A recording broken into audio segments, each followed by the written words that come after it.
Thank you, Mr. Speaker, members. I know there's been a lot of excitement tonight because we're doing X, Y, and Z, but I want to focus your attention on what we're doing right now, and I'll be really brief. And it just, Sean, Ms. Theory came with some concerns about an amendment in the bill, and I read it, and I wasn't really paying attention. I don't think any of us were really paying attention.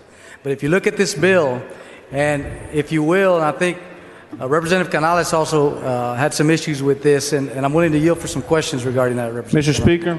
Mr. Canales, for what purpose? Will the gentleman yield for some questions? Gentleman yield. I do. Gentleman yields. Representative, is the issue that you have with this bill that the arresting officer, by his determination, if he thinks that you're not going to show up, is now the reason to be arrested? Imagine that, yes, because what will happen is you get pulled over and you're issued a citation, and if for some reason that police officer doesn't like the cut of your jib, he can now gin up the idea that you won't show up, and for that, you get thrown in the pokey. Members, if you would please listen to this.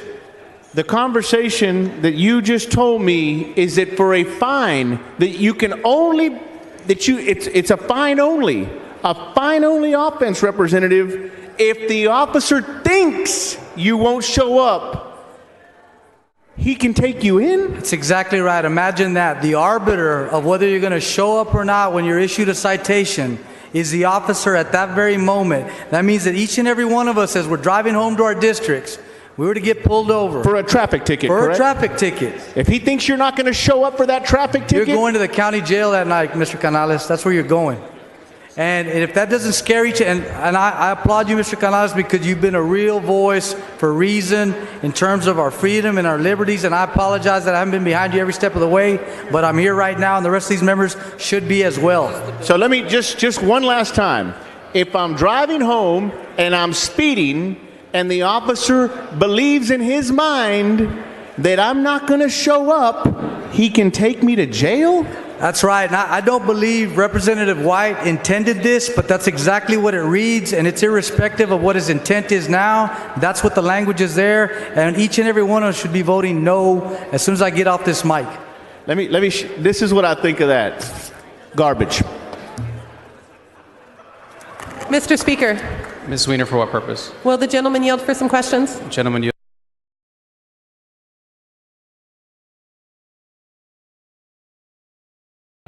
I yield. Gentleman yields. Thank you, Representative Nevárez. I suspect I am not alone in being a little bit out of sequence with what's going on right now. So can you clarify, right now you are speaking against the bill?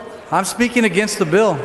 Okay, so an amendment was just removed from the bill. Does the amendment being removed from the bill, Look, is the that the amendment source needs of your to be concerns? removed. The amendment has been removed, and the bill needs to be removed. We need to vote it down right now. It shouldn't go to the next chamber. It needs to die right here. Okay. And it's no offense to Representative White. I think it's well intentioned, but the intent with respect to the execution here fails, and we need to be conscious of that.